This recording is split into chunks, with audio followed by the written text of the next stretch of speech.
Once again, we are here at the place. This is a place for intellectual honesty, spiritual honesty, and possibly scriptural honesty. We are not the place of, not yet. We're trying to get there. And at some point we may. It's certainly a journey. Tonight we have Dr. John Shook on our program once again, and he is an awesome person, philosopher, educator, etc. And he will be in Pensacola October the 24th through the 28th. He's coming to the studio here, and we have so many people here in Pensacola who are just excited, to say the least, just to have him here for a few days to be with us. And so without any further ado, Dr. Shook, welcome to the program tonight. Well, thanks for having me again. It's good to be with all of you. Tonight, I would like to deal with, in part, first of all, with the whole idea of confirmation bias. And here is why, because I think that you probably can give some of the better explanations than any of us concerning this. I'm struggling with some problems, namely as a theist, and in a sense, maybe you can counsel me here. So many times I go to, let's say, Universalist. It's obvious what happens when I go to Catholics and Protestants, but when I go to Universalists, you would expect that people would look at the facts and take their beliefs and somehow wrestle with the facts a little bit anyhow. But I find that in most cases, people are not willing to look at the facts unless it completely agrees with their beliefs. And so I'm wanting to know what to do here. I mean, this is a very difficult time that is in history, in a sense. Everything is becoming transparent, which I'm thankful for, but when you go to people who are crafting a brand new theology and you tell them X, Y, and Z about the text, and you tell them that what they're talking about concerning the text really doesn't exist, and they're building a completely new meta-language, and yet at the same time they claim to be creedalists, they claim to be Bible believers, and they claim to be actually following the exact words of Jesus, Paul, Matthew, etc. Why is that taking place? Well, there are doubtless many reasons. You would not be surprised to hear it all what scientists say amongst each other. As philosophers like myself, we get to listen in on everybody's conversations and just sort of be busybodies and interlopers. These poor scientists complain bitterly. Oh, old Professor X, he won't let go of his paradigm. He won't realize that we have a revised hypothesis that's even better. And another scientist sympathetically will nod and say, well, we'll just have to wait till he retires. So this is a universal human difficulty, of course, as you say.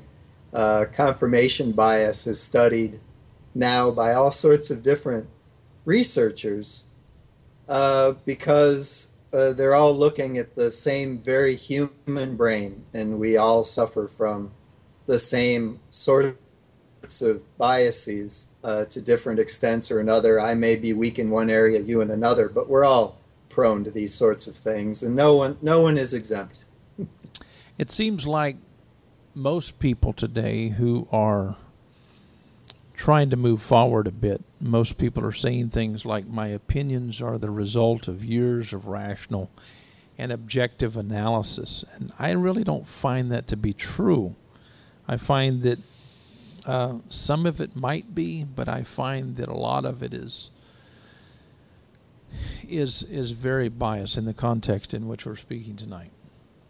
And so how can we change that particular paradigm? Oh, well, there may be little that we can do short term to change it because all of us are so prone to it. A single person by themselves is sort of the victim of their own brains. We can't really get around our minds. We can't get around our own rationalizations, and the best we can do, we're sort of stuck with what our brain tells us to believe from moment to moment. And the only thing that can really kick us out of this is either if nature surprises us immensely, that might open up our eyes, or if we have other people that we're willing to listen to. So I think that individually we're able to rationalize just about anything that we stubbornly want to believe. We're very good at it. And psychologists confirm endlessly how very good we're at stubbornly clinging to our beliefs no matter what happens. So I think the hope is to instead think of reason different from rationalizing. Reasoning is something that happens between people. It's a social phenomenon, just not something that happens inside any single person's head. If we say of somebody, wow, that person's a really good reasoner, what I think we usually mean is that person can give very good reasons, not to themselves, as if they're muttering to themselves in the corner, but they can explain and they can give reasons to other people that could possibly make some sense. So I think reason is more about communication than it is about our inner private dialogue. If all we ever listen to is ourselves, we are always pleased with our own reasonings. I agree. We always think that the bias is the other guy, not me. I so agree. David McRaney, he stated confirmation bias is a filter through which you see a reality that matches your expectations. It causes you to think selectively. But the real trouble begins when confirmation bias distorts your active pursuit of facts.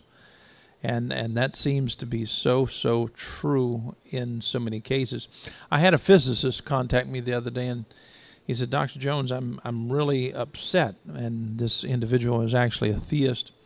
And he claims that, I'm not trying to present my belief that is in God in the context of demonstrating that I have evidence, and I'm using I in a reference to him, as a reference to him. But he simply says, anytime that I get into a conversation talking about his background, and he starts dealing with physics, etc., and it seems like people don't want to listen to him simply because he's a theist. And it's very, very frustrating. And when we first started chatting, you said that, if I'm not mistaken, and please correct me if I'm wrong, you said that, much of your work is about correcting atheists. Can you speak about that for a moment? Well, sure. Atheists can sometimes fall into that same trap. There was a clever wit, unfortunately I won't be able to remember the name, saw a blog recently. He was talking about the confirmation bias.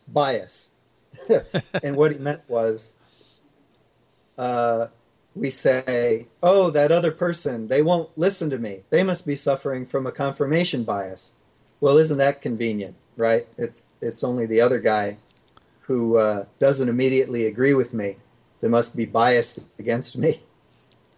So this is a trap that, of course, secular people can fall into when they think about religious people.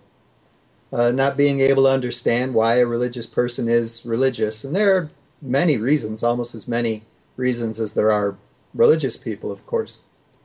But to simplify their lives, because who can think about all that? An atheist may be tempted to say, well, all these religious people are alike.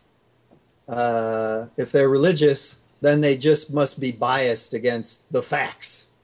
Or they just won't accept reason. You can't reason with these people.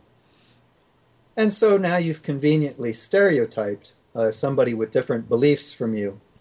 And now you've burned all the bridges for communication, much less some informative dialogue. So these are just shortcuts and stereotypes that we find convenient when we don't have when we think we don't have any better, ways of really trying to understand what's going on in somebody else's world. There is a lot of frustration in many forums, namely on Facebook and also YouTube. And when atheists and theists start talking, it seems like they're not willing to concede. And there needs to be, in my opinion, if you're wrong about something, there needs to be this willingness to say, I'm wrong. And so what advice would you give to atheists and theists alike, simply to say, hey, why don't you think about this, and maybe this will empower you to see that conceding is really a good thing to do?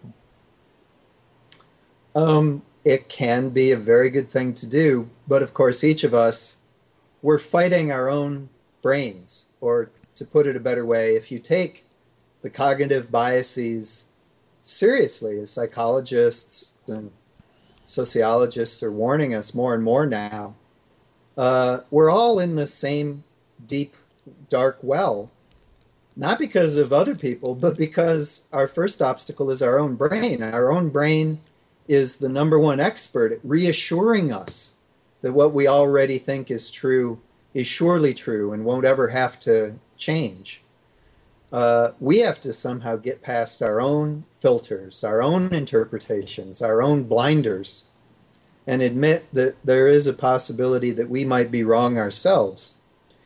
We complain about the other person. We say, oh, they're the ones that won't admit that they are wrong. We say, oh, it's the other guy. In fact, he's so stubborn, he wouldn't even admit he could be wrong. We say this. But of course, we're locked in our own certainties as well. We just are very comfortable and we like our certainties. They're ours after all.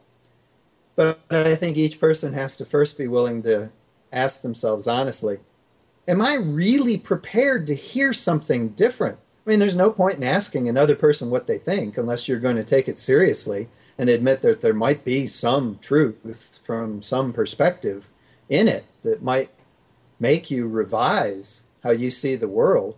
Can each of us honestly say that I might possibly be wrong about something? And of course, each person always says, why, yes, I'm the rational person. I'd always hear out new evidence. Well, maybe and maybe not, more often not. And so I think each of us has to be sensitive about our own blinders and our own cognitive biases. I think learning about them is very important for everybody, so that each of us can say, oh, I see why I'm having a hard time listening. I get it now, why I would find it very difficult to take another person's viewpoint seriously if it's different from mine. So we have to be prepared to listen before we start asking other people to change their minds. We all have to honestly admit, under what circumstances would I be willing to change my perspective a bit? Now, maybe there are some things about which, it seems almost impossible to change your mind about something or admit that you're completely wrong.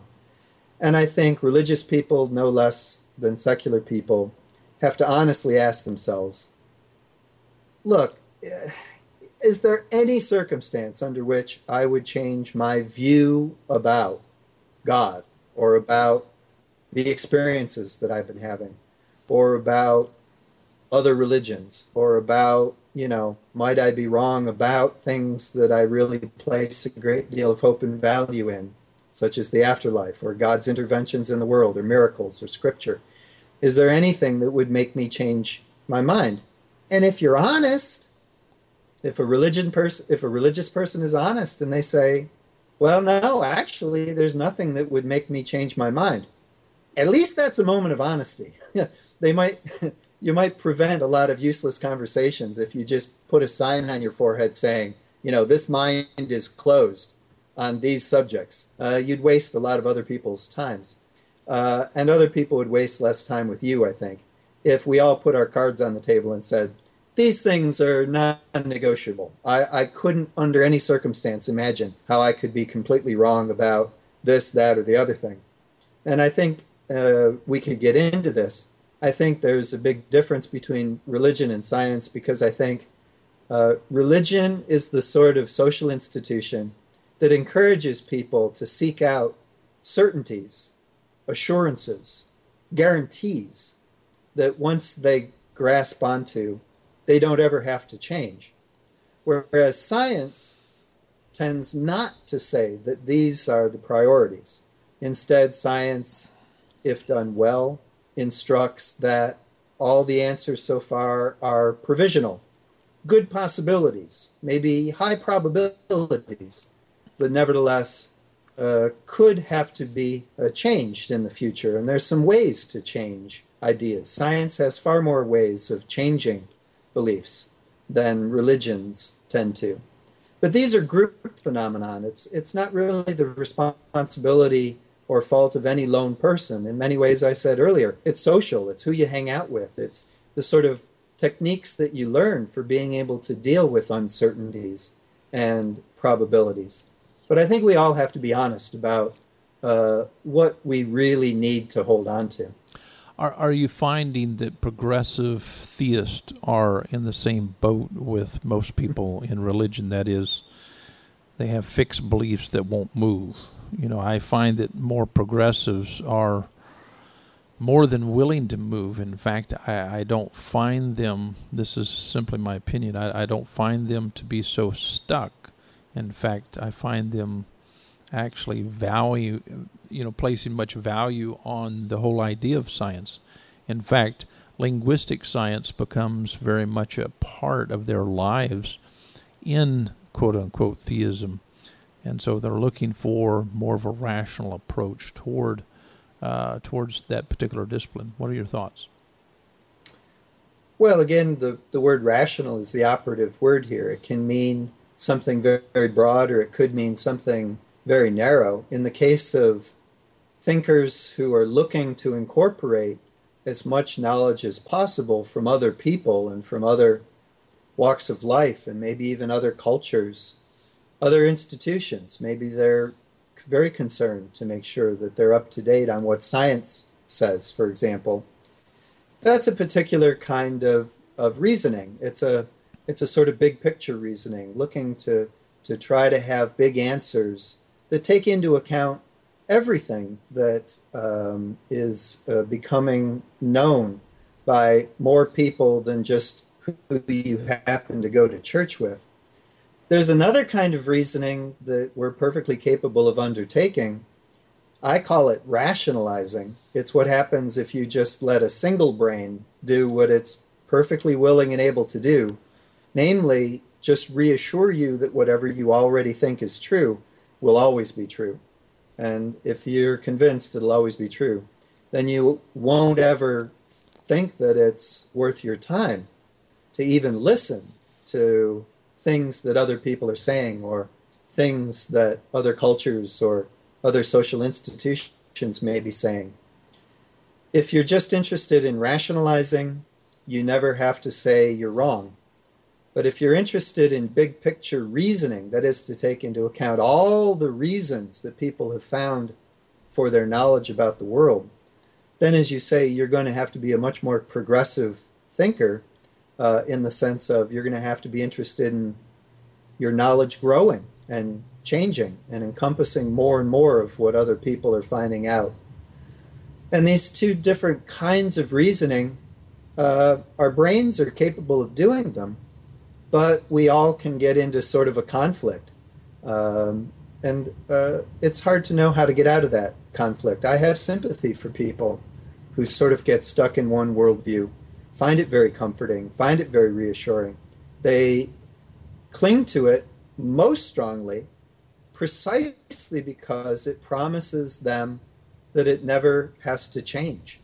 Religions are like that. Religions aren't the only things that have come out of the human mind that are like this, but I think they're a paradigmatic example. In other words, a great many people come to religion because they want satisfying and permanent answers. And I think that's why progressive religions tend to be in the minority around the world, as opposed to conservative religions that think that they have a hold of truths that are the final answer, that never need to be changed or adjusted by anything else that humanity might learn. But it appears as if, and I do pick on theists a lot, and they do get upset at me, but they're just going to have to get over it. It seems like most models of theism want you to park your mind. In other words, they want to get you comfortable and not move. In other words, you keep talking about, changing your worldview. Theists want you to accept one worldview that's been around for thousands of years and it can't go any further.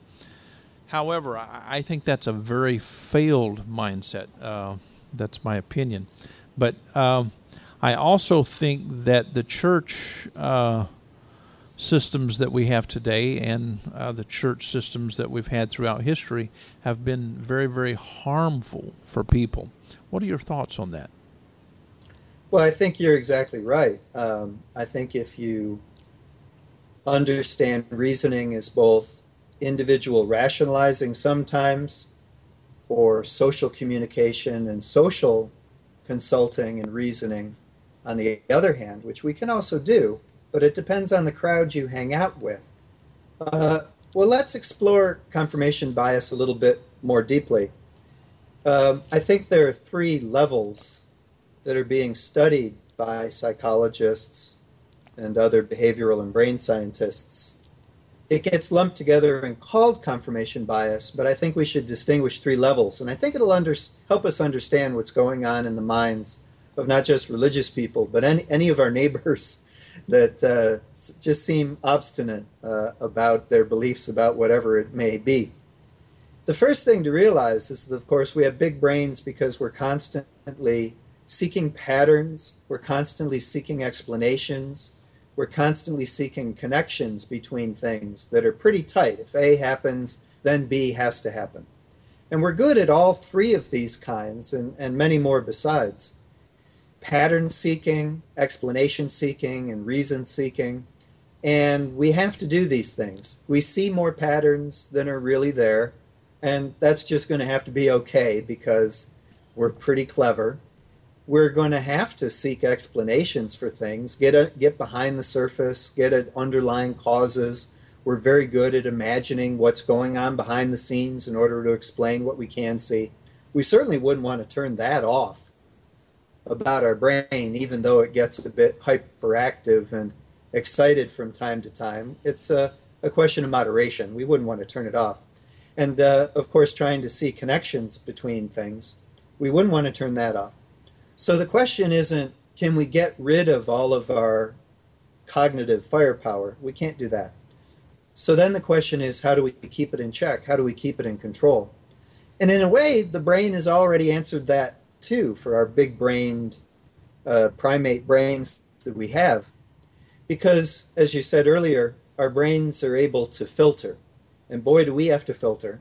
We're able to notice so much in our environments to such a degree of complexity, far more than a bat could or a beaver could, that the next problem is too much information. Now we only want the relevant information for getting through our daily lives, getting out of scrapes, getting away from predators, getting a full belly. But here's where the confirmation biases come in.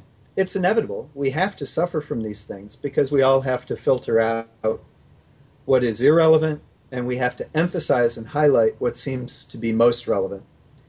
We call them biases, but a bias actually has a neutral meaning. Anybody who's in electronics and knows how amplifiers work and how speakers work knows that there's sort of this just neutral mechanical sense. A bias just means a selective preference for signals and frequencies that are more important than others. And our brain has got to figure out what's more important. So we have to be biased, because if we paid equal attention to everything, we'd be catatonic zombies paralyzed by too much information. So we do have to filter. So now the problem becomes not just getting information and not just filtering information, but being as smart as we can be about how we filter information. So now that brings us to the third level. So let me repeat again. We've got sort of three levels of phenomenon. First is, how do we get any information in the first place? Got to find patterns, got to look for causes, got to see connections between things. Not a problem there at that first level. The second level is our various sorts of biases. We have to have them. We have to filter, we have to select, we have to figure out what's most relevant. That can get out of hand. And then at the third level, our human brains add a third layer of extra sort of heuristics, ways, habits of trying to control our confirmation biases. So let me talk about some of the bad things that we can fall into at this third level. I'm going to call them multiplier effects. Multiplier effects is what happens when you already have a trend in a certain direction, but if you add a multiplier effect, you make that trend much, much worse. And there are different ways of making that trend much worse. Right. For example, with people, no matter who you are, we tend to see people falling into confirmation biases when they feel out of control in their lives or in their situations, and they're really looking for a need to increase or restore control. If you want to manipulate an ordinary person's confirmation bias, you or me, put them under stress. But make them try to solve difficult problems or put them in jeopardy in some way. Even under laboratory conditions, you can dramatically increase a person's confirmation biases and make them believe all sorts of crazy and irrational things if you just give them too little time with too much pressure and too much at stake. And people of course fall into all sorts of bad judgments. But this can happen to anybody. And it's relevant to religion because I think religion is about trying to help us gain some control over our lives with respect to some big anxieties, some big worries about tragedy, about evil, about death, and so forth. So I think need for control is one of these multiplier effects. Another multiplier effect that they're finding out is very important to people is what I'm going to call the need for meaning. We desperately want to be meaningful. We desperately want to be relevant. We definitely need a sense of belonging, a sense of importance with our fellow human beings. We don't have to be the chief. We can get along being just another Indian in the rank and file of the tribe, but we need to feel a part of the tribe and we need to feel valued. If you stress people by depriving them of some sense of meaning, some sense of significance, their confirmation biases go into hyperactive overdrive. They will desperately seek out some extraordinary, bizarre explanation for why there really is more meaning. For example, people who suffer from this sort of problem tend, in the extreme, to fall into certain kinds of mental illnesses that look like paranoias, or these are people that really enjoy what might be called people who think that there are constantly conspiracies, hidden conspiracies going on behind the scenes, and that explains why things are out of control or why there's been a loss of meaning, and so they find this terribly satisfying. Those are extreme examples. Any of us can fall prey to that. There's a third kind of multiplier effect that I'll mention. I have a total of 6, but I don't want to inflict too many right up front. I want you to feel comfortable. I find this one very interesting in the context of religion. Can I interrupt you just for a second? Go ahead. Let me interrupt you. We are having a wonderful, wonderful lecture here, and I don't want to stop it. But yet at the same time, I want you to get a hold of your friends and invite them to this conversation, because Dr. Shook, he is actually educating par excellence right now. This is a wonderful, wonderful, wonderful time. Call your friends right now, get them on Ustream, and have them send in whatever question they would like. And I didn't mean to stop you, Dr. Shook, but I think that many people need to hear what you have to say here. You're getting into some things that are very, very, they need to be heard, not just by theists, but also by atheists, because, we are attempting as the New Covenant group to get people to come together. And there is a reason why we keep separating. And if we can hear information like this will encourage us even more to start looking within and also looking externally to say, hey, we can solve some of these issues, and maybe draw closer and, be more of a human being to each other, and things will make more sense if we follow your lead in this, in other words. And I can't wait till you get to Pensacola, because one of the things that I want to do with you is to really nuance the importance of theists and atheists getting together. Not simply have monologue to monologue, but simply to have true dialogue. And this means actually being critical of yourself, your own methods and practices, that you've practiced all of your life. They need to be open for correction. And I love what you're doing. And so with that said, let's go back to what you were stating once again. And please don't feel like you have to quit and go as deep as you would like, because people will listen to this over and over and over again. I guarantee it. Well, that's very kind of you to say. I used to do a bit of radio broadcasting, so I understand about the need to pause to put out the phone number and the time and temperature. That's fine. I was just going to mention one more, and then I think people will find this relevant to religion or science or really anything that is important to people. I was talking about multiplier effects, and I mentioned our need for control, our need for meaning. And the third one is also very important. It's called investment. You find people suffering heavily from confirmation bias when they're already heavily invested for other reasons in a belief system. For example, if this belief system has literally been expensive, that is to say, if resources had to be dedicated to it, if a lifestyle had to be devoted to it, if who you're married to and where you live and how you work and how you spend your leisure time and where you go on Sundays or Saturdays, if you really have a practical commitment in many dimensions to your life, you're really invested into the belief system at the core of all of that. Once you're that invested, it's very difficult for you to admit the possibility that something about that belief system could be mistaken or possibly dangerous or maybe immoral. So we find people suffering from confirmation biases the most precisely when it just so happens that they're already heavily invested in a belief system that's making them stubbornly cling to a certain set of truths, or what they take to be truths, and they have a very hard time even seeing any evidence to the contrary.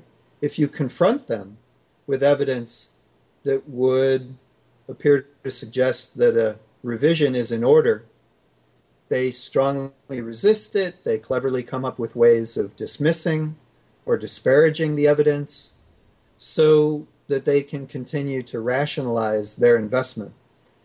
People who leave religion frequently speak as if overcoming this investment problem was really at the root of it. They may not call it that. Psychologists call it that.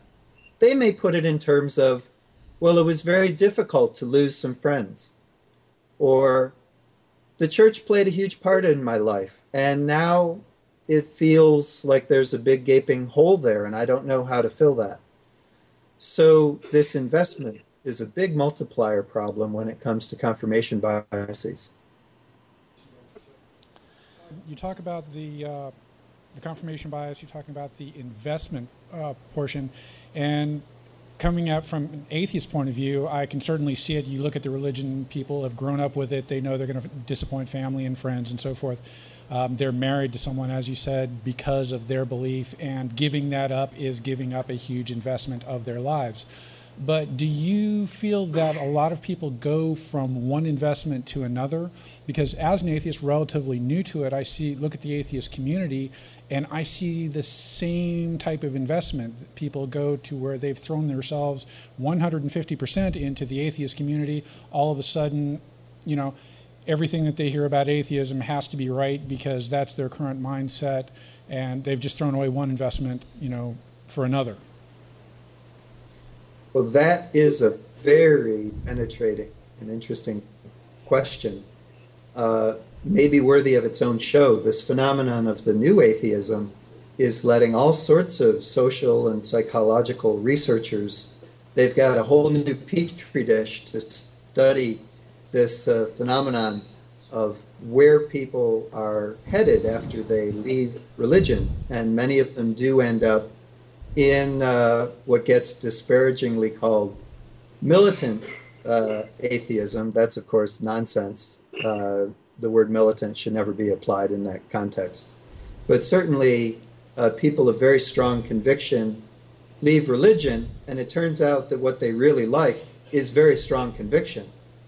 When they become atheists, what kind of atheism do they head towards? Well, they head towards a kind of atheism that will give them very strong convictions. In other words, this is a matter of temperament and personality. People don't change their brains when they walk away from religion.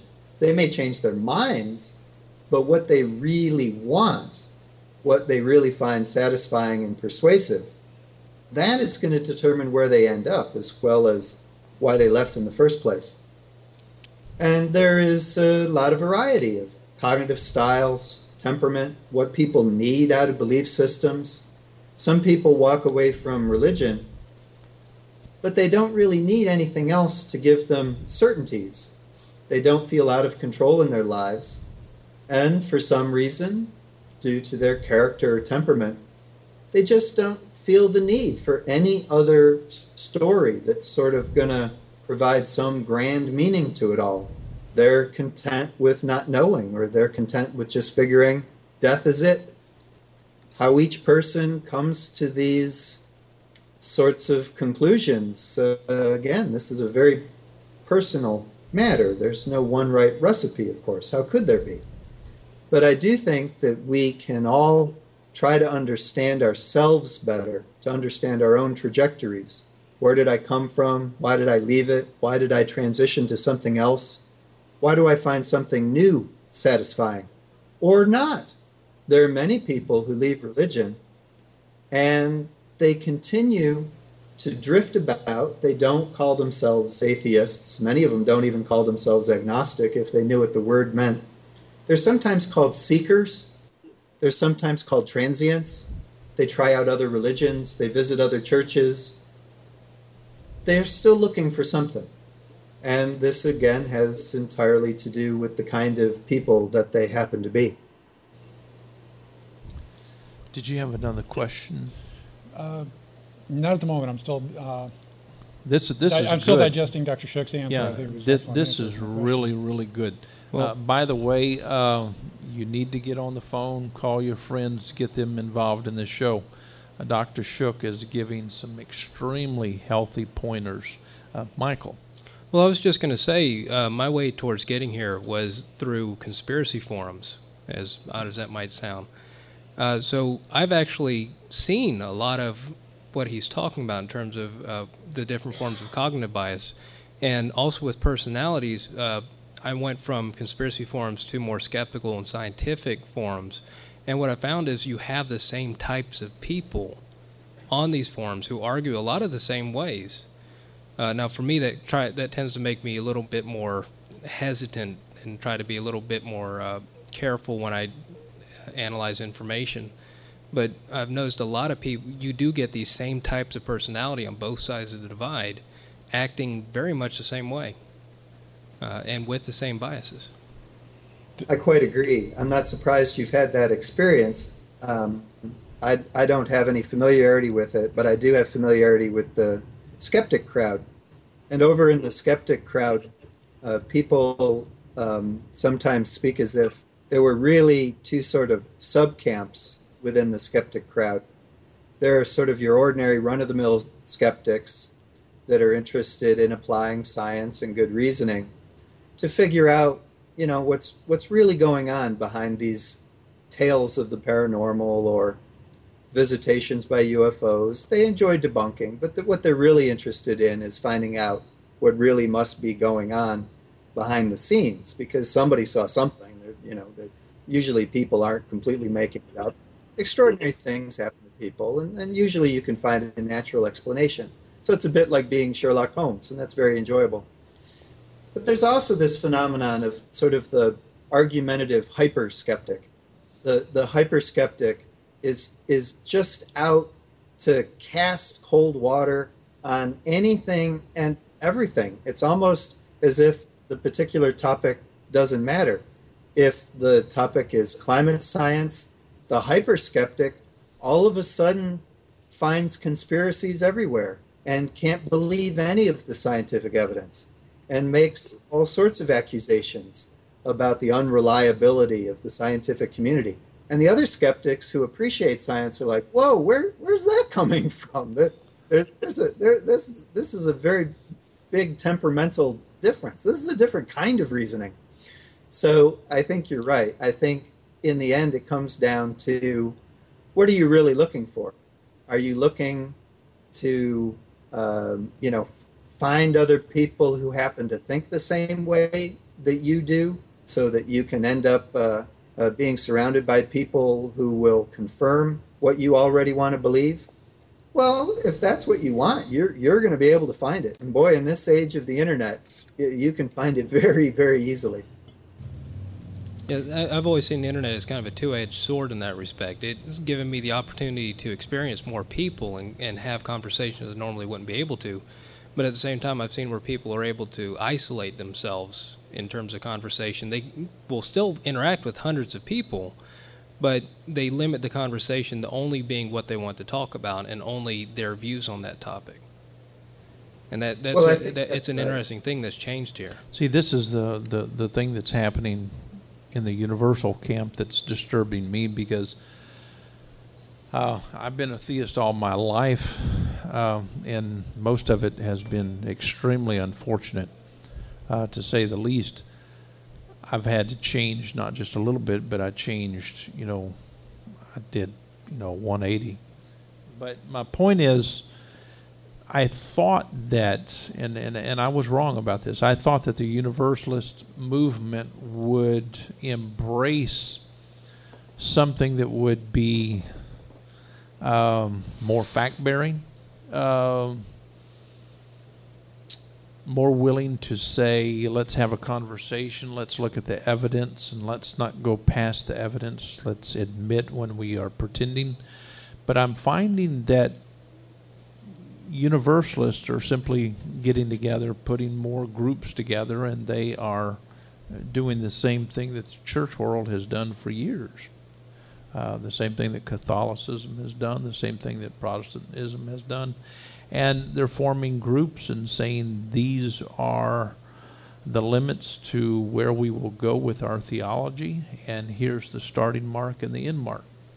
And these things are really frightening to me, to be honest with you, because I don't see that people can move forward in that kind of community. However, in those communities, those people are having fun. But the kind of fun is, it's like you hear nothing but chanting. It's not thinking going on. It's like everything has been determined, and you get into the group and you're just a parrot in a sense, and that's very disturbing. So how can we change or challenge people who are actually stuck in these kinds of groups, Dr. Shope? Oh, goodness. Well, there's a variety of techniques, but in my experience, and perhaps listening hard to the wisdom of other people who have tried to travel in many different circles, we have to try to understand as best we can where the other person is coming from. Try to, if not agree with them, at least sort of sympathetically imagine why they need the belief system they do. What is it doing for them? It's obviously doing something very important for them. And it may be doing more for them than they suspect. If we can find out why a person is getting dogmatic about certain beliefs that they do, we could get at least into a conversation with that person about the significance of that belief system in their lives. How did they arrive there? Why did they take certain beliefs so dogmatically? We may find out that they didn't actually really intend to be so dogmatic. It's just they got trapped in an echo chamber, as you were talking about, of terribly lovely people that they like to spend time with. And you don't like to disagree with people that you otherwise find very pleasant. So dogmas can kind of almost happen accidentally. If you get to talking with a person, again, gently, sympathetically, really we're willing to hear them out, they might find themselves saying some surprising things that they didn't even know that they thought about their own beliefs. And once you can come across as non-threatening and non-judgmental, at least in the beginning, find out why certain things are terribly important to them, you may find out that actually it doesn't really have that much to do with them having really sort of rationally, quote unquote, thought it through or worried terribly much about the evidence, but something else in their life. It may really be about. It may be about other family members. It may be about a very special or a very tragic experience that's happened to them in their lives. It may have to do with what they're looking for in their social life. Religion is a big, complicated thing because it's trying, as best it can, to satisfy many, many very deep emotional human needs as efficiently as possible. We get dogmatic about things, not so much when our intellects are convinced, but when our heart resonates to these things. So I think you have to first sympathetically look inside a person's heart to see where they're really coming from before you try throwing any facts at them. If it's very deeply heartfelt, then throwing facts at them may be useless. It may be counterproductive. I mean, when someone is emotionally invested in something, they're able to tune you out faster than anything. I think we've all had that experience. I'm just in awe here, and here's why. You're calling theists wonderful people. This is not what theists expect from an atheist. Let me nuance a minute. You're saying that you need to take a gentle approach towards these wonderful people. You're saying that there needs to be a posturing that's non-threatening. You're also stating that you need to be extremely sympathetic. And you're actually stating that you have to have a heart for these people. And I want to nuance or just make it very, very clear that this is actually an atheist stating this. And the reason that I'm trying to hesitate here and make this point, it's because most theists would claim that Dr. Shook has horns on. He's demonic or demonically possessed and all of this. And I mean, you have a lot of love in your heart for people. Your compassion is great. You're a humanist. You love, you embrace humanity. And there's something about what you're doing that I'm very impressed with. And I want other people to see it. And that's why I'm trying to say things ever so slowly, because I want theists to see that atheists, there are a lot of atheists who are extremely caring people who have just as strong of a sense of community that theists do. And they are able to move forward in life without staying so boxed, that is, in fixed belief. And so I'm so thankful that you're stating things like you are, because I think that you're being very, very authentic tonight, and I do appreciate that. It's very honest, and as you're right, it comes from my humanism, not because I'm a proud tribe of people walking around with H's on their chest, but a humanist in the broad sense of the sort of thing that philosophy and the study of culture should bring to educated people. And anyone can experience this if they are willing to look into even just the literature or poetry of other cultures, other faiths, other philosophies. You realize that deep down inside, we're pretty much all the same. And by nature or by God, we are pretty much the same. And you can count on that in the end when all else may be a question mark. If you had to look at the Bible and say that there's anything good about the Bible, what portions of the Bible would you say that are good? Would you say any of it is any good? Well, I'm a pragmatist also when it comes to human intelligence.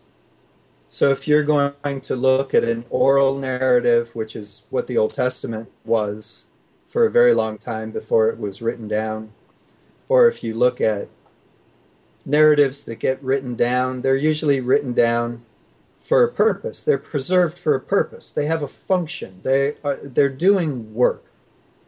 When you see ideas put to work, you have to say to yourself, well, this is serious business. These oral narratives were preserved, they were edited, they were blended together at times, you can tell. But there are very, very human reasons why these things are preserved, why so much effort and energy is put into inculcating the values and the wisdom behind these narrative traditions. Any of them, the Bible, any oral or written narrative by any culture is, of course, extraordinarily valuable for that culture, and it's extraordinarily valuable for the rest of us because every culture represents one struggle, one way that people have tried to live as best they can in the world that they were brought into, be it 5,000 years ago, 2,000 years ago, or today. So in a sense, it all has value because it is a record of things that human beings just like us honestly struggled with. And portions of it can rise to the heights of great wisdom, especially if you have oral narratives that are preserving very important values. We don't have to agree necessarily with all those values, and certainly our worldview is much broader than those of centuries, millennia ago, so we have a different perspective. But nevertheless, I think it's important for us to understand that human beings have tried to live as best they can in many, many different ways. And they record their struggles and they record their principles. These are experiments in living. And we can sit in judgment and say, wow, what a stretch of bad experiments. But at the time, they didn't have better and they were doing the best that they could. And if their experiments went badly, we are the better for knowing that they tried, and if they failed, that they failed. We can learn from history. In fact, every religion that has lasted long enough to preserve an oral tradition is preserving the mistakes as well as the successes. Sure. It's preserving the victories as well as the failures. And this is how human culture makes progress. There is no other way. There is no magic to it. None of us is going to invent from a blank piece of paper the best way to live this mortal life. So all we have are these wisdom traditions and to try to judge as best we can which were successful and which weren't. Religion does this. When religion does it, it calls it theology, sort of the reflection upon what is working and what isn't in a religious tradition. Science does it as it reflects on better and worse theories. Philosophy tries, sometimes succeeds, but there are many manifestations of wisdom. We sit in a privileged position, being able to look back and sort through and say, boy, that was wrong, or boy, that was stupid. Glad we won't try that again. But of course, we're in this privileged position only because they went through the struggles they went through to get to us. And I think we have to at least honor that. That is awesome. I'm so thankful that you do respect the history and the makings. Many people don't. Sometimes I find that some people just want to bash everything. And when I go back and I read different ancient manuscripts, I see people struggling. And I certainly don't agree with a lot of their ethics or their worldviews. But at some point in time, they had to wrestle with whatever they were going through, and so it's simply the history and the makings, the good, the bad, and the ugly of it all. Let's move on. I've got various questions for you, but before I get into those questions, I would like to know what your intent is. That is, what do you want to do when you come to Pensacola? Because so many people are excited about you coming. Well, as I proposed it to you, I'm really just delighted to put it into your hands. We might talk about some guests we could have on, perhaps a couple of people I know or people you know. I'm at your disposal, and we'll make a bunch of recordings. But I think what you're trying to do, ask the big questions about the intersection of science and religion and philosophy and how we can better reason together.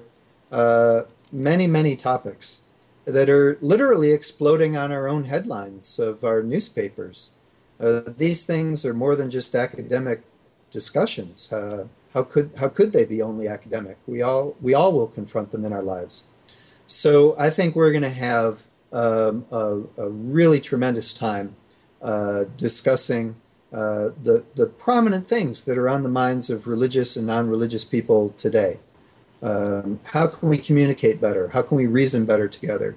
Are there compromises that haven't been tried out? Are there some new ways of going about these discussions? And I hope we can expose and overcome some confirmation biases along the way. Sounds good. I hope that you like to eat at various restaurants. We have some wonderful restaurants here in Pensacola, and we love seafood, and so we're going to have a good time. Here's my first question. It may be difficult to answer, but it may not be. Who are the writers of philosophy that we should pay attention to today? I mean, who are these writers of today? Contemporary philosophers. Right. Wow. Most of us have studied the ancients, but there are philosophers out there that really haven't put into writing, and it's, these writings haven't been published, etc. And I'm sure that various philosophers who are really attempting to give us something so much better. Who should we be paying attention to right now in the world of philosophy? Sure. Well, for the non-believers in the audience, let me recommend just a couple right off the top of my head. One is a professor of philosophy, lives in New York City. His name is Massimo Pigliucci, and that's pronounced P-I-G-L-I-U-C-C-I, Pigliucci. And he has a book out. It has Aristotle in the title, and now I'm trying to remember.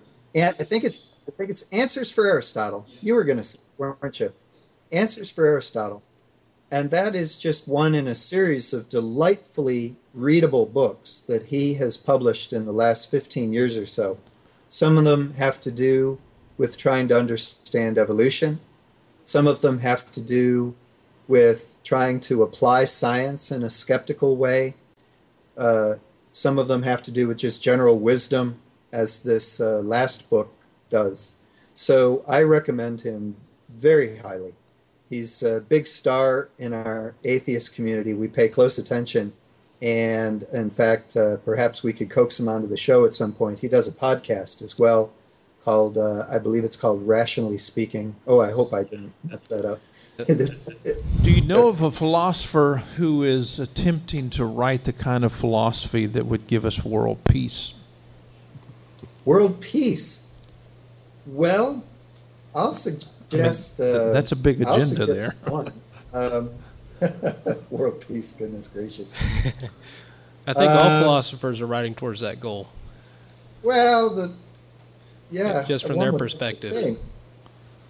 There's a book out by the Dalai Lama. Now, the Dalai Lama would very humbly not call himself a philosopher, but he came out with a book about ethics and religion. And if I took a peek over, I'm looking over at my bookcase, maybe it'll be helpfully sitting there in order to jump out at me. Oh, goodness gracious. If it comes to me, it's his latest book, came out just a couple of years ago. Shoot. All right, it's not going to come to me. But look, go to the Amazon, type in Dalai Lama, and it'll pop right up. It's called After Religion or something like that title.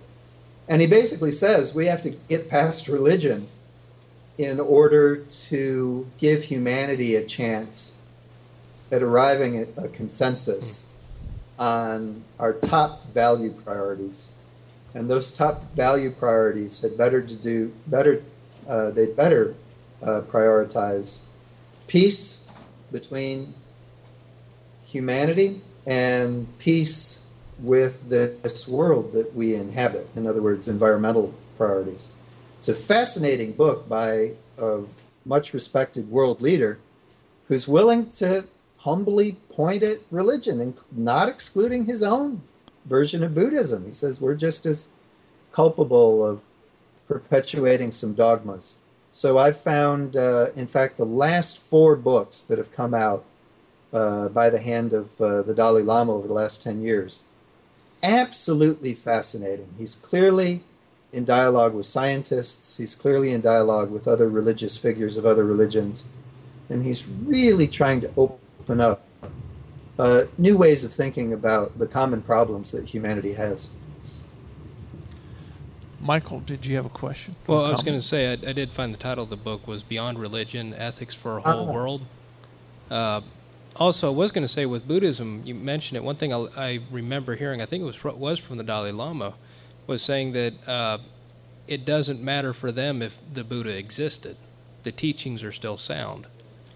And I do think that's a little different than with Christianity, which has most of it has the basis. You have to have Christ.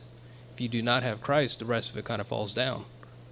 And that might be why he's a little more open than some, say, the Catholic Pope. That may be. And in fact, religious scholars have a hard time classifying the different varieties of Buddhism. You may recall the difference between Hinayana and Mahayana Buddhism, and there's other ways of dividing it up. Some versions of Buddhism do continue to try to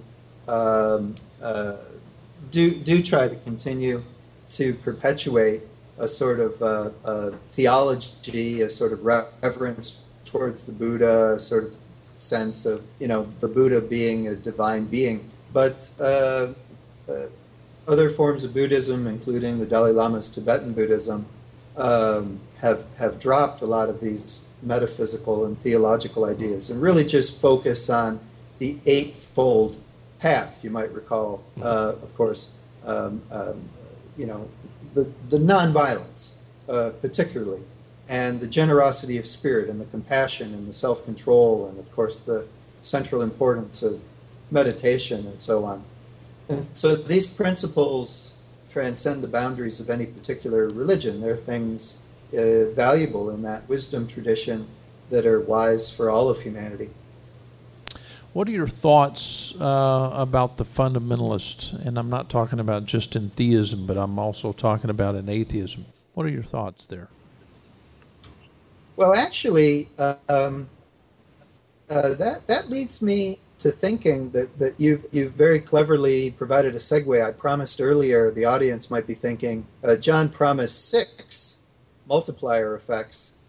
I got through 3, and I think I'll briefly mention the next 3, and we might have an answer to your excellent question, at least the start of an answer that I've been pondering. Another multiplier effect is prejudice. In other words, if I'm already convinced that you're a bad person, you can tell me facts A, B, and C. You can claim that they're true, but I'm already suspicious. I'm already thinking that you're suffering from biases. You're a bad person. You can't be trusted. I shouldn't even be talking to you. Religions, unfortunately, are very good at instilling these sorts of prejudices. Prejudices against people who are of a different faith, people who are of no faith. And if a religion very cleverly manipulates prejudice against people who are too different, this permits confirmation bias to insulate the followers of a particular religion and reassures them, you're never going to have to worry about hearing contradictory evidence, because if somebody shows up and says something different, well, you know you can't trust them. You know that they're depraved or they're, whatever it is.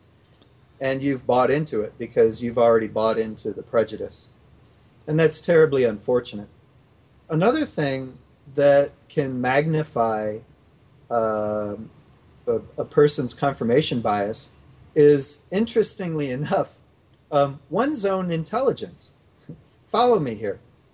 It's simply not the case that if you track smarter and smarter people, measure their IQs or whatever yardstick you have for judging how smart they are, it turns out that the smarter you are, the better you are at rationalizing and confirming things that you already want to believe. That is to say, if you're very clever, you will suffer from confirmation bias worse if you're not careful, because you will be even better at filtering out things you don't want to hear. You'll be even better at explaining away evidence that only looks like evidence but really isn't relevant. You'll be even better at justifying, clinging to things that you already believe are true. So in fact, as you study smarter and smarter people, all things being equal, they suffer from confirmation bias worse than people of ordinary intelligence.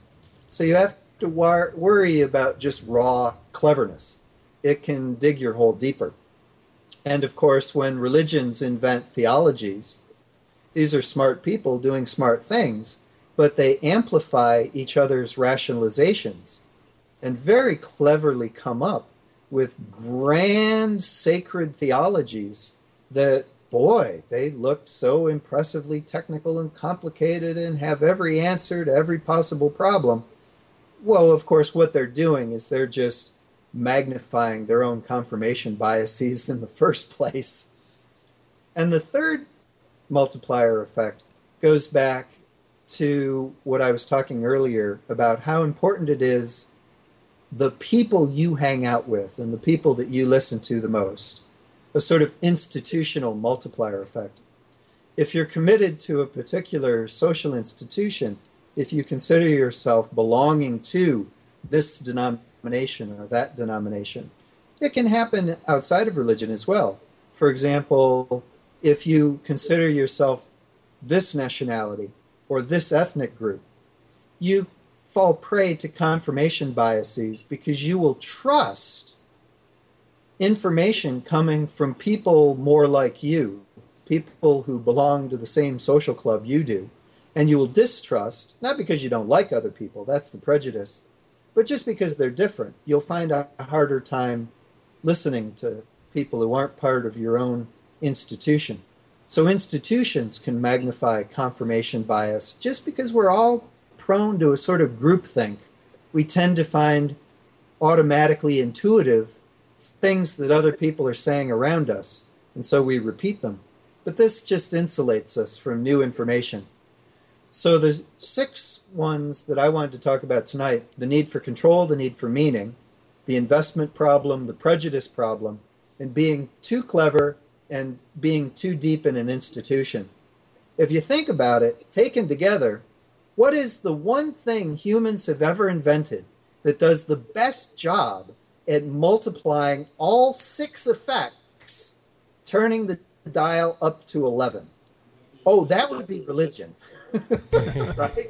I mean, wherever you go, wherever you find plenty of religion, you will find plenty of these multiplier effects, and probably all 6 of them. We might be in a position to understand fundamentalism. Fundamentalism is when you turn up the dial past 10 to 11, if that's possible, right? We're making a joke here. If we're just amping up all 6 of these multiplier effects simultaneously. In other words, if we're telling people they really need more control in their lives when they don't have it, if you're telling people that their lives are meaningless unless they buy into our belief system that we're selling, if you get them to invest their resources and their lifestyle into a denomination, then boy, can you keep them there. If you manipulate prejudices, if you tell people that they have to hate somebody who thinks differently from them, if you put a great deal of trust in terribly clever people among you, well, they'll come up with some really convincing rationalizations. And finally, if you enshrine it all in an institution that looks like it'll stand forever, now you've got a fundamentalist religion in spades. And that is a very tough fortress to crack. It's hard to get out of, and it's hard to deal with when you're on the outside. I would bet that you're not invited to too many Baptist churches. Is that correct? I have spoken from pulpits, but none of them would be what you would call the evangelical or fundamentalist persuasion. No. I can understand. Let me read some of the comments coming in. A wonderful pastor is listening to you right now, and I just want to give you what some theists, not all, but some theists are thinking about you. This pastor says great stuff. He's talking about you. He's listening to an atheist who's brilliant, who knows what he's talking about, someone who is willing to say, this is what's happening. And to me, this is where community conversation really becomes so important. You have a pastor listening to a philosopher who's an atheist and saying, this is wonderful. And so I just wanted to read that comment because the person is very much in favor of what you're doing. Another theist makes the comment. Thank you. I'm grateful for the comments. Thank you to this person. Another theist writes, thank you, Dr. Jones, for mentioning both the fundamentalism that's happening actually in atheism and theism alike. There are many concerns about fundamentalism in both camps. So where do we go from here? In other words, let's pretend like we have theists who actually want to move forward. They're progressive enough to put all of their beliefs into question. What would you suggest? Where do we move from here? Well, I think one of the most important concepts ever invented by human civilizations is the concept of God or a deity. It's a very complicated concept. Like religion, it doesn't have a single definition. It probably doesn't have much of a core or an essence. Clearly, belief in unnatural things as well as natural things is involved with all religions. Clearly, there's a sense of value priority where religion marks out what is supposed to be sacred and most helpful in this world as opposed to other useful but just merely practical mundane things. And I think we have to understand that this God's concept that we have is not a concept that's going to go anywhere. I think if you abolished it, it would just come back because, children can ask these questions. So I think rather than wishing it away or thinking that we can just push the logic button in our brains, which, by the way, doesn't exist, then we can constructively deal with the big questions and stop being afraid of these dogmatic answers. If we can talk honestly to each other about why we need answers to these big questions, then the big answers won't frighten us so much, and we might loosen up a bit, and we might say to each other, you know, if we took care of each other more, then maybe this world would be less frightening, and we would need fewer dogmatic answers, and we'd be open to more new possibilities, new ways of thinking that takes all of our human dimensions and our human needs seriously. And if we could do that, now you're talking about real intellectual progress of the sort that our big brains really deserve. Taken individually, our brains are capable of trapping us in all sorts of prejudices and biases. But I don't think our brains evolved separately, as if they were just fruit on a tree, each one destined to fall off on its own. No, these are organic things. These are brains that are evolved to work together. And I think if we respect and honor that, we'd all be much better off. I wish you were here in Pensacola now, because we do have some high-def cameras that could really, really do a great job in capturing that. We could do a wonderful job in post-edit to really push what you're actually suggesting. But that day will come soon. We're looking forward to it. Michael, you had another question or comment. I've almost developed three at this point, but three. My first question was, when you were talking about cognitive biases, it reminded me of a book I've read. Would you recommend to people Why People Believe Weird Things by Michael Shermer?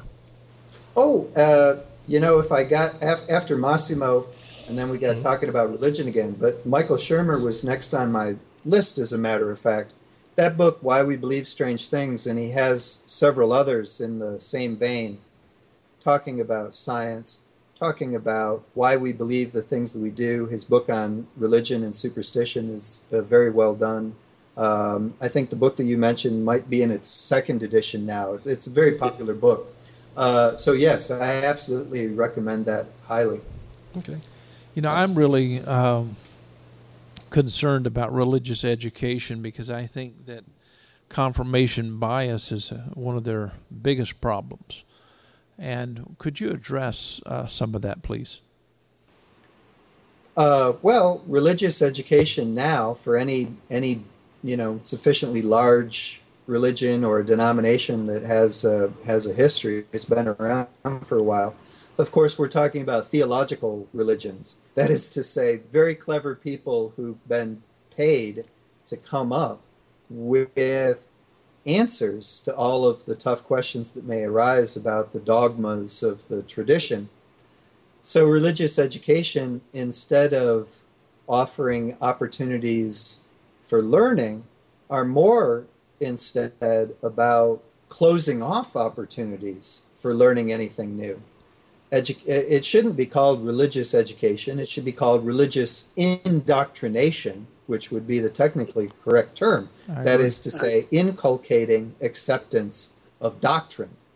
And once you're in the realm of doctrine and dogma, as you eloquently put it earlier, Dr. Jones, these are ways to try to turn off the mind instead of trying to turn on the mind. These are ways of stopping conversations instead of starting them.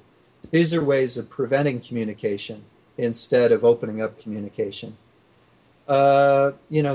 These theological indoctrinations are essentially confirmation biases scaled up to monstrous proportions. Because once a person becomes convinced by these indoctrinations, these systems of theology, they're basically told forever what to regard as relevant, what to regard as confirming evidence, what shall never be relevant, and who you never have to listen to. It's the ultimate brain filter, and they work pretty well. And the evidence that they work pretty well is, well, theology has proven its value. Most religions nowadays, if they're literate and they can afford it, have theologians of one stripe or another, religious leadership involved in this sort of systemization and indoctrination. It's a wise investment for any religion that wants to last more than a few generations. But we know what's really going on. These religions are perpetuating themselves by getting people to believe that all they have to do is believe. That's the trick, pure and simple. All they have to do is just keep believing the same thing. Do you think that Dr. William Lane Craig is suffering from this thing that we're talking about tonight, confirmation bias? I know that you debated him. He's a wonderful gentleman. But is he suffering from that like most theists are? Being an extremely intelligent man, I would hesitate to say that he has no control over his confirmation biases. In fact, one of his claims to theological fame is that he took very seriously an argument for the existence of God called the Kalam cosmological argument that Western Christianity had only sort of fooled around with for a little bit, and in the history and so forth. He revived it, and he changed a lot of people's minds. He fought his own theological battles, and he won many of them. And now the Kalam cosmological argument is taken extremely seriously by a wide variety of theologians and philosophers, religious and non-religious, have taken close interest in it as well. Ultimately, for reasons I explain in my book, I don't think it's any better argument for God than all of the other failed arguments for God. But nevertheless, there can be such a thing as theological learning. What Dr. Craig does not tend to exemplify is a willingness to listen to other religions that are not Christian when it comes to core dogmas of the faith. We wouldn't call him a progressive theologian, nor would his interest in science be quite as progressive as one might be wished. He's clearly intelligent enough to be able to understand much of the latest cosmological arguments, at least as best as the cosmologists can to explain them to us about the Big Bang, inflation theory, perhaps there are other universes, multiverse theory, and so on. But his particular form of dealing with these things, it always circles back to trying to say that whatever the cosmologists come up with next, it always manages to confirm God. And curiously enough, it always manages to confirm the same God. How interesting, right? Clearly, we're dealing with theological rationalizations of the first order, because no matter what story the scientists come up with, Craig can figure out how to twist it around and say, see, this is why Jesus is Lord. Really? No change in the fundamental dogmas? No new ideas about God? Nothing? Nope, nothing. So what we have here ultimately is a dogmatic theologian, and not exactly the paradigm of a progressive theologian that's willing to change basic ideas about God. I don't question Dr. Craig's ability to debate. Neither do I question Dr. John Lennox's ability in math. He's a genius in math. But both of these gentlemen use what I call a failed meta-language of theology. And so when it comes to the science, namely of the languages and of the text itself, they're not even accepting the facts of what is there. And so my question would be, why is there such rejection of the facts of linguistics and non-linguistics, that is in the context of the quote-unquote Bible? Why are they so emphatic about trying to take a rational argument and trying to make a leap of faith and attach it to a document called a bunch of manuscripts that make up something called the Bible? That, again, is a profound question, and I wish we could get into dialogue with some maybe one or two theologians who can help us explore these areas. I have just a couple of suggestions you may find interesting. Maybe you've seen this yourself. One is Christianity is a religion that, for better or for worse, bases its validity upon peculiar events that happened in the past. There are other major world religions that are based on psychological experiences you and I could potentially have now. We were talking earlier about Buddhism. They're more about ethics and more about psychological journeys any of us could take into the future. You don't have to believe anything. You don't even have to believe Buddha necessarily said what he said. It's what is said in the tradition. But, whether Buddha really existed or not. But if you talk to a Christian about whether Jesus really existed or not, whoa, now we've really hit a nerve, haven't we? Second of all, not only is Christianity peculiar for being so heavily dependent on past historical events happening to a unique people at a particular point in time, it's so long ago that all that is left is scripts and scraps and remnants of testimonials. I wouldn't call them eyewitness reports, of course. That's ludicrous. But people took early Jesus stories very seriously, obviously preserved them for centuries, got around to writing many of them down, and then they had to sort out which ones they were going to keep in the Bible and which ones weren't. But to be dependent upon not just scripture, but scripture about distant events so far in the past. Now you've really put your religion on some very precarious, skinny stilts, and I think Christians, ordinary people no less than theologians, get very protective and defensive when it comes to those very precarious stilts. They are pretty easy to topple over, and so you tend to get people feeling like they have to protect and defend them at all costs, because once you surrender the veracity of the Bible, once you surrender the legitimacy of Jesus, it's hard to see what's left of Christianity as a distinctive religion. There's a lots of religiosity obviously left, but it wouldn't be distinctively Christian, I suppose. So an awful lot of rationalization to try to preserve those things. When it comes to the Bible, when I look at linguistic evidence, when I look at non-linguistic evidence, we are less than 5% certain, and don't go too far with the term certain, but we are less than 5% certain about certain reconstruction models of the languages in the text of what we call the Bible. And then we up the percentages in the context of, this is possible, but these debaters like Dr. Craig and also Dr. Lennox, these people are not spinning something that may be likely or possible.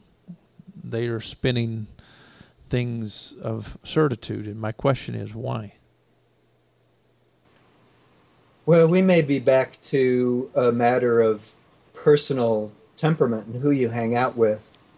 There are people that just feel the need for absolute certainty about the biggest questions, and once they've discovered something that will satisfy this, they're extremely reluctant to ever let it go, and most never do. They die clinging to the same things that they've clung to all their lives with almost no revision. We all know people like this. They get stubborn about something or another. I think that Christianity is the sort of religion that realizes that it has certain religious weaknesses. We spoke earlier, and as you quite rightly put it, a very fragmentary and fragile scriptural authority about historical events, of course, that cannot be verified anymore. It's beyond anyone's powers. So what have you got left? And I think Christian theology evolved what might be called some defense mechanisms they take advantage of some multiplier effects. One thing that clearly happened with Christianity, and you tend not to see this even with other monotheistic religions, but you see it with Christianity to an extraordinary extent. You see a heavy dependence on central church authority. There is no Pope of Judaism. There is no Pope of Islam. There are acknowledged religious leaders, thousands of them, tens of thousands of them, and there's a bit of ranking and priority depending on what country you live in. But with Christianity early on, it became exceedingly important for there to be a centralized authority of ecclesiastical specialists, mostly the bishops and your high early church fathers, and certain ecclesiastical theologians of brilliant philosophers and theologians. And so they formed a specialized class, and then within that class, they fought over who's going to have absolute power, and eventually developed the system of the primacy of the Holy See, the Bishop of Rome, the Pope, as we would now call it, for the Roman Catholic Church, and the Byzantine, the Greek Orthodox Church has their counterpart as well. And clearly, if you follow the politics, you're going to find some theology behind it. There was something incredibly fragile about early Christianity. The core questions about who is Jesus, why was he killed, what is the correct doctrine of atonement and salvation, what is the relationship between the Father, the Son, and this other thing called the Holy Spirit, how do we relate that? So many huge questions about how to get into heaven and what God really wants and who's this Jesus guy anyway, that in the end they had to have some sort of absolute supreme final authority figure to make decrees and dogmas. Again, a level of theology and political monarchy that you almost never see with any other religion. You'd be hard-pressed to find a similarly prominent example. Clearly, there's something so fragile, fragmentary, and just a mess, frankly, with the core religion that is requiring this immense superstructure of theology and ecclesiastical authority. I think that Christianity survived for many centuries under very tough, oppressive conditions, and they played their cards as best they could.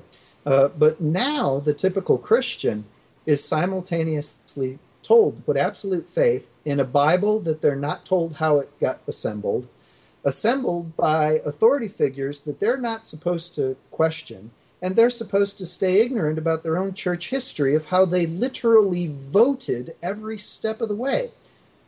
Something very pathologically curious about Christian theology, I think. I agree. Constant sense of you find among Christians that they are being oppressed, even in a country like the U.S., where Christianity certainly has the pride of place in politics and in the social settings. So that plays into what you were saying. This is very you're following the same trail we are. That is a profound observation, and in fact, I had mentioned earlier politics and immortality. How would you connect those dots? Politics and this obsessive need to have these sorts of faiths. But I think there are some dots that can be connected here. I think you're absolutely right. I think people need political reassurance, and they'll take it wherever they can get it. Christianity, as I mentioned earlier, and you're right to repeat, survived for many centuries, first under oppressive Roman conditions, appealing mainly to the underclasses, the poor, and then the middle class. And their theology sort of reflects that in how they understand Jesus. Frequently, Jesus is portrayed as a victim. Jesus is portrayed as a sacrifice. Jesus is portrayed as somebody who got a bad deal. Right?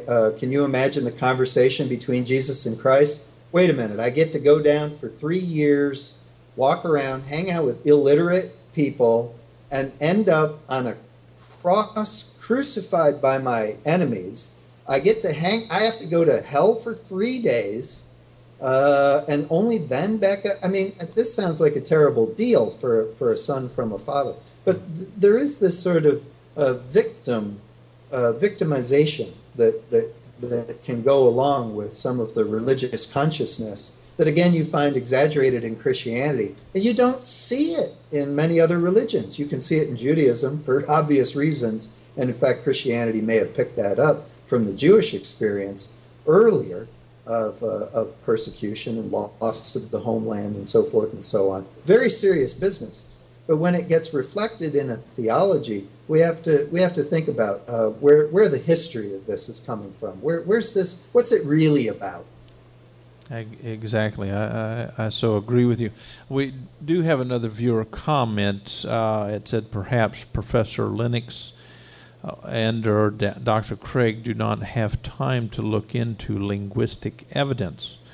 Now, I know that Dr. Craig does a lot of spill that is in Greek. He uses actually an awkward modeling of Greek. It's called decoding. It has nothing to do with translating, which is unfortunate. But it's been a practice for a long period of time. And what's really weird here is that what Dr. Craig does practice, that is with the Greek text, has even been renounced by Bible Belt scholars as failed. And I don't understand why these major debaters of Christianity are not keeping in step with the, at least with Bible Belt scholars. That, it just doesn't make sense to me. Dr. Harris, he made the comment a couple of years ago. He said that the majority of the works that are in Christianity when it comes to grammars, lexicons, etc., that are dated over 75 years are completely failed. They're better used as doorstops simply because with all of the findings of the hundreds and thousands of manuscripts, we have a much better understanding possibly of the languages than we've ever had before. And so even Bible Belt scholars are admitting these days that Christianity doesn't look very sound. And I'm proud of some of the Bible Belt scholars actually speaking out. You won't find all of them doing that way, doing it in that kind of context, but I'm thankful for that. So another question that I have for you tonight, why do you think that extremely educated people like Dr. Dan Wallace, he wrote Greek Grammar Beyond the Basics.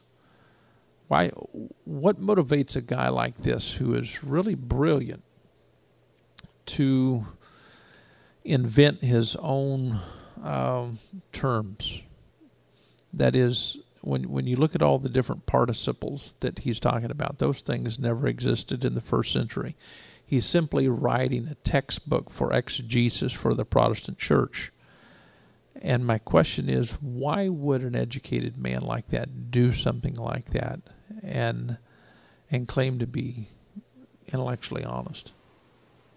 Well, in a limited sense, he's doing what his brain is making him doing. Very intelligent people are able to see really big patterns. They're able to somehow make puzzle pieces fit together even though they weren't made to fit that way, or maybe even a bunch of pieces from a bunch of different puzzles, but somehow they can find a way to stitch them together if they work hard at it enough. And theology is, of course, a discipline capable of attracting these sorts of minds. And once a mind is absolutely convinced that there must be a single right answer that goes back in history, and hence that there is only one truth, that all truths must somehow be reconcilably put together, then you get this sort of phenomenon that I think you've been pointing to, others have been pointing to, the dots that we've been connecting. You get someone that intelligent, they will become convinced of certain dogmatic creeds, certain things that they believe must be true about God and about God's relationship with humanity. And they will be able to cleverly figure out how to rewrite the Bible to confirm their own theology. As you know, Dr. Jones, this is a notorious problem with Bible editing, collation, and translation. You can go back and find different denominations preferring different translations of the same fragmentary original codexes from the 5th and 6th and 7th centuries, but they will translate them differently because they're absolutely convinced that God could only have meant this, or Jesus could only have said that. They're so dogmatically committed to it that now they've got their blinders on, and they will only be able to read what they can read. If they're smart enough, they'll just make up a new text and tell you that that's the true Bible, because they're so convinced they know the Word of God that they'll write the Word of God the way, quote unquote, it should have been made.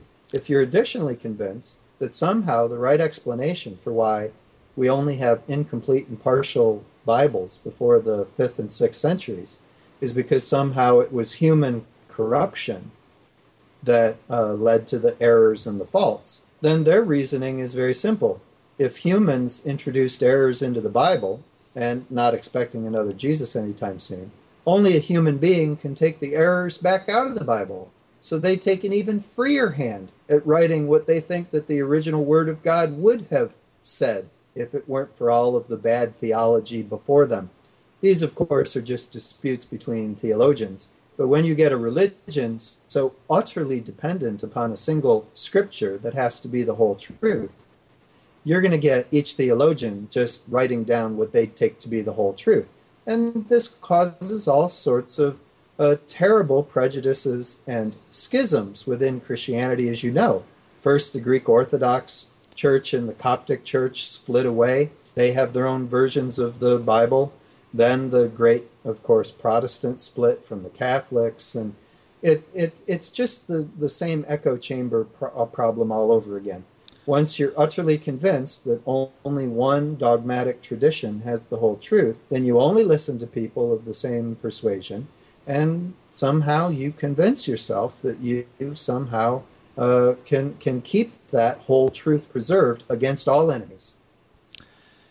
You know, I keep asking people things like this that are involved in the community of translating, and I've called, over the years, I've called the majority of the writers of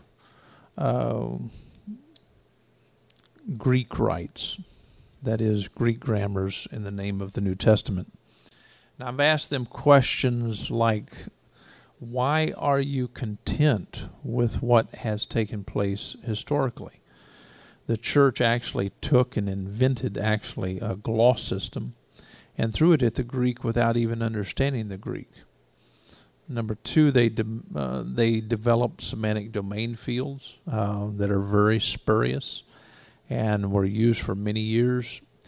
And now that we have come into the age of transparency and people are willing to be honest, we can see the failures of the past, but still educated people, that is in theism, are not willing to accept the facts. And so cognitive dissonance is huge in the theistic communities, and this is something that needs to change, and it's going to take conversations like tonight to encourage people to move forward in this.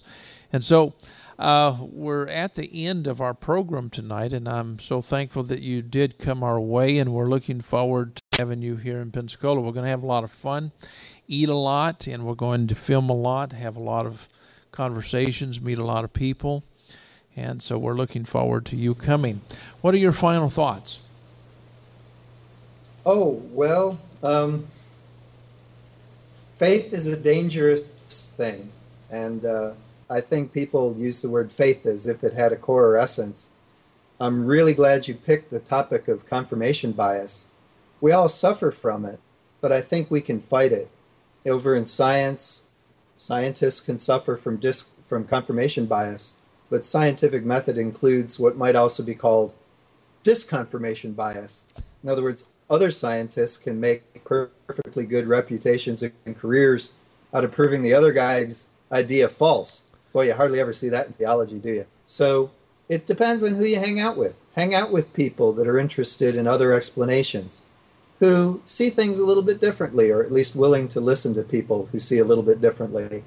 Your brain will reflect the brains that are around you. And the bigger the conversation you can participate in, the smarter and better off you'll be in the long run. And this is true no matter if you already have a faith or no faith, because in the end, we have to take responsibility for our own brains.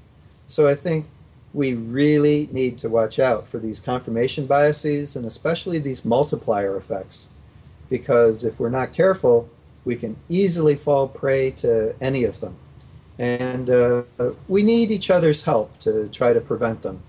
We're so susceptible to them that, again, really, we have to count on our friends and even our enemies. To borrow a phrase from Christ, who's not my enemy, but I'll listen to wisdom when I hear it. He says, love your enemies. For me, what that means is sympathetically listen to people who severely disagree with you. Because you know what? You need to humble yourself, and you might learn something in the process. Wow, that was awesome. I'd like to thank you for being here at the place once again, and this is the place for intellectual honesty, spiritual honesty, and possibly scriptural honesty. And so we will see you next week, and you guys take care. Bye-bye. Bye-bye.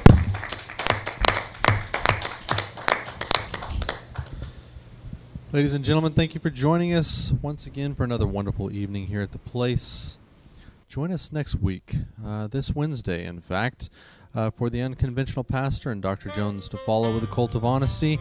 And then Sunday, we'll be doing this all over again from 10 to 10. And until then, we love you.